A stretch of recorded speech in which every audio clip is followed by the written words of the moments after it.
अल्हम्दुलिल्लाहि रब्बिल आलमीन वल आक़िबतु लिल मुत्तक़ीन वस्सलातु वस्सलामु अला सय्यिदिल अंबियाइ वल मुरसलीन व अला आलिहि व अस्हाबिहि अजमाइन अम्मा बादु फ़अऊज़ु बिल्लाहि मिनश शैतानिर रजीम बिस्मिल्लाहिर रहमानिर रहीम व इन खिफ्तुम अल्ला तुक़सितू फिल यतामा फन्किहू मा ताब लकुम मिनन निसाइ मस्ना व सुलासा व रुबा आमनतु बिल्लाहि सदक़ल्लाहुल अज़ीम। दर्स कुरान के सिलसिला के अंदर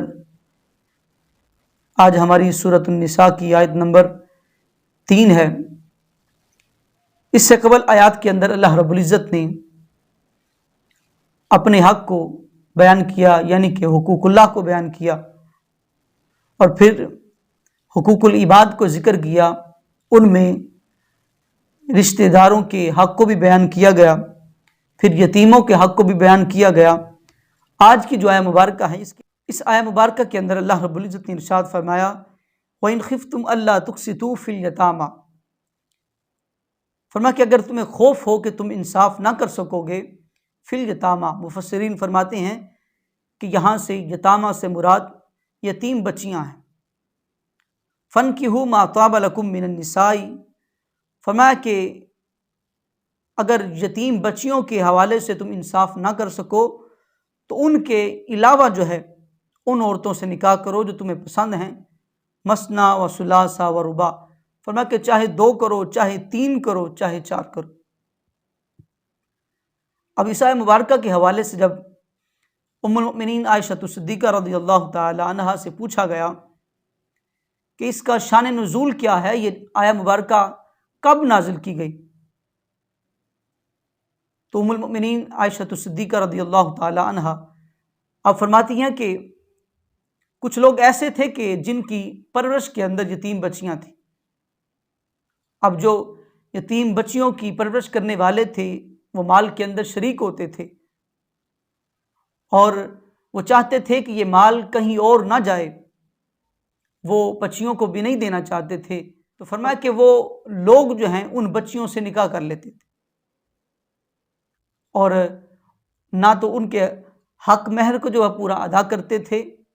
और ना ही दीगर मामलात जो हैं, दीगर हुकूक हैं, उनको जो है वो अदा करते। फरमाया अल्लाह रब्बुल इज़्ज़त ने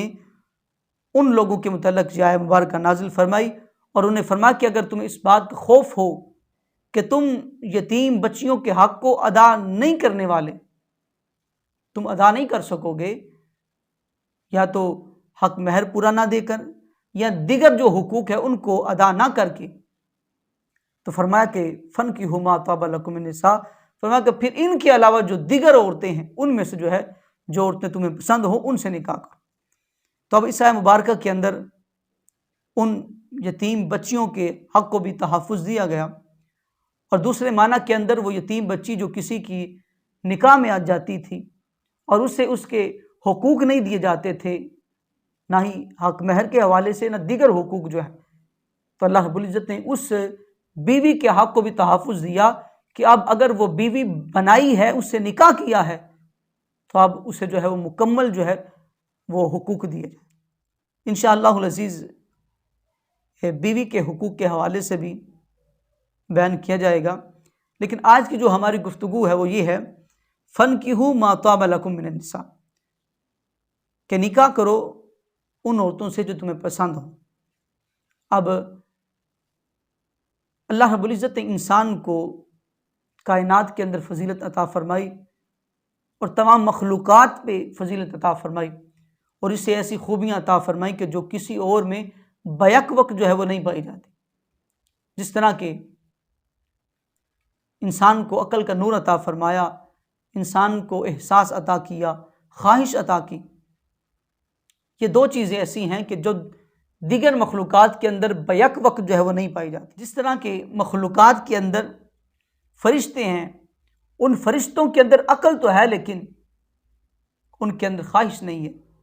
इस बिना पे वो गुनाह नहीं कर सकते। इसी तरह जानवर हैं कि जिनके अंदर ख्वाहिश तो है लेकिन अक्ल नहीं है, जिसकी बिना पे वो हलाल व हराम की तमीज़ नहीं करते, अपने बेगाने का उनके अंदर कोई फ़र्क नहीं होता। लेकिन हज़रत इंसान को अक्ल भी अता फरमाई, ख्वाहिश भी अता की। अब ख्वाहिश की तकमील के लिए अल्लाह रब्बुल इज़्ज़त ने एक ज़रिया जिसे निकाह कहा जाता है उसे हलाल करार दिया, और बाकी जितने ज़राए थे उन सब को जो है वो हराम करार दिया। या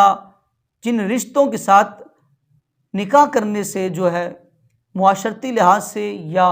अखलाकी लिहाज से या ज़ाती लिहाज से जो है या बुराइयां जन्म लेनी थी, अल्लाह रब्बुल इज़्ज़त ने उन सब को जो है वो हराम करार दिया। जैसा कि ज़िना है, तो अब देखिए कि ज़िना के लिहाज से कितनी मुआशरती अखलाकी ज़ाती लिहाज से बुराइयां जो है वो जन्म लेती हैं।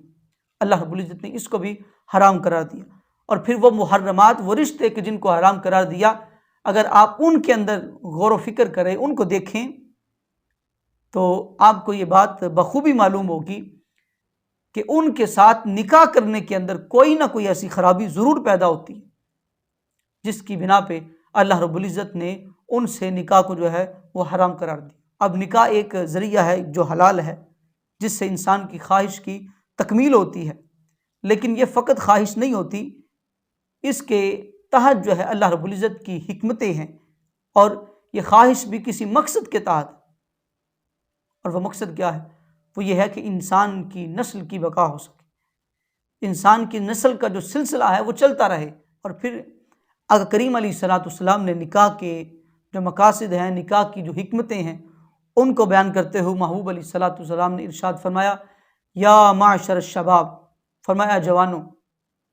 मन इस्तता मिनकुमुल बाअत फल्यतज़व्वज, फरमाया कि जो तुम में घर बसाने की ताकत रखता हो वो निकाह करे। सबब क्या है? फरमाया कि फ़इन्नहु अग़द्दु लिलबसर व अहसनु लिलफ़रज, फरमाया ये निगाह को झुका देता है और तुम्हारी शर्मगाह की जो है वो हिफाजत करता है, उसे पाकदामनी अता करता है। तो गोया ये दो हिकमतें जो महबूब अलैहिस्सलाम ने बयान फरमाई कि इससे निगाह भी महफूज हो जाती है, शर्मगाह भी महफूज हो जाती है। और फिर एक फरमान के अंदर महबूब अलैहिस्सलाम ने यूँ भी इरशाद फरमाया कि मन तज़व्वजा फ़क़द इस्तकमला निस्फ़ल ईमान, फरमाया कि जो बंदा निकाह करता है उसका आधा ईमान जो है वो कामिल हो जाता है, उसका आधा ईमान बच जाता है। फ़ल्यत्तक़िल्लाह फ़िन निस्फ़िल बाक़ी, फरमाया कि आधा निकाह के ज़रिए पूरा हो जाता है, फरमाया कि आधे के मामले के अंदर अल्लाह रब्बुल इज़्ज़त की ज़ात से डरे। तो गोया कि निकाह का एक मकसद ये भी है कि इंसान के ईमान की जो है वो तकमील होती है, और उसको जो है वो निस्फ़ हद तक जो है वो पूरा कर दिया जाता है, और बाकी आधे के मामले के अंदर महबूब अलैहिस्सलाम ने फरमाया कि इंसान अल्लाह रब्बुल इज़्ज़त की ज़ात से डरे। और फिर तीसरा फरमान नबी करीम अलैहिस्सलाम ने इरशाद फरमाया कि अन निकाह मिन सुन्नती, फरमाया कि निकाह मेरी सुन्नत है। तो गोया कि ईमान वाले के लिए यही बहुत बड़ी हिकमत है, यही बहुत बड़ा मकसद है कि ये हमारे महबूब अलैहिस्सलाम की सुन्नत बारका है। अब एक हदीस मुबारक के अंदर निकाह की तरगीब दिलाते हुए महबूब अलैहिस्सलाम ने यह भी इरशाद फरमाया कि ऐसी औरतों के साथ निकाह किया जाए कि जो ज़्यादा बच्चों को जो है वो जन्म देने वाली। क्यों? इसलिए कि फरमाया ताकि मेरी उम्मत के अंदर इजाफा हो, और कल क़यामत के रोज़ मैं अपनी उम्मत की ज़्यादती पर, उनके इजाफे पर जो है वो दीगर उम्मतों पे जो है वो फ़ख्र करूँ। तो ये भी एक निकाह की हिकमत है कि ताकि उम्मत मुहम्मदिया के अंदर जो है वो इजाफा किया जाए। इनके अलावा मकासद को भी उलमा ने बयान किया है, लेकिन ये सबसे बड़े और जो है अहम मकासद हैं।